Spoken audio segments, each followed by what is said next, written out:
unadhani bado ni sahihi kusema kwamba hii michuano hii ndio michuano ambayo Simba ilifika fainali? Mimi naweza kusema ni sahihi kwa sababu kulikuwa hakuna kombe lingine kama hili, na hata leo kuna mashindano mangapi wapi, kwa maana ya mashindano ambayo tunagombania makubwa ya Kiafrika ya nchi za Afrika, Confederation Cup pamoja na Champions League. Sasa rudi nyuma, wakati tunacheza sisi pia kulikuwa na mashindano gani makubwa? Unajua kwa nini nimekuuliza hivi mzee wangu, kwamba unajua kuna kuanzishwa mashindano mapya alafu kuna kubadilishwa mashindano. CAF Winners Cup pamoja na CAF hii tunasema kwa maana hili kombe CAF Cup pamoja na CAF Winners Cup ni mashindano mawili ambayo yameunganishwa likatengenezwa shindano moja.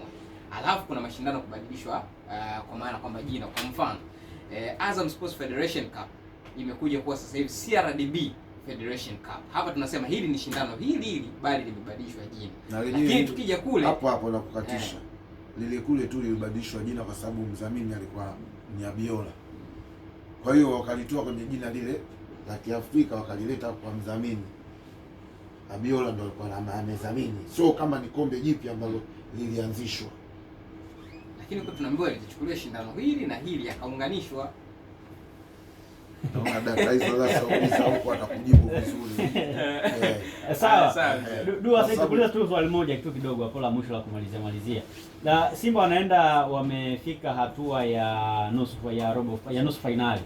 Unaona Simba wakiwa mabingwa msimu huu kwenye kombe la shirikisho? Ubingwa nitakuwa mtabiri. Mimi sio mtabiri. Lakini ukiangalia performance yao ndio itawafanya wao waweze kuchukua ubingwa. Na kila hatua ina neno la kuongea. Tunaomba sasa hivi watoa sauzi, afu tutaongea masuala ya ubingwa sasa.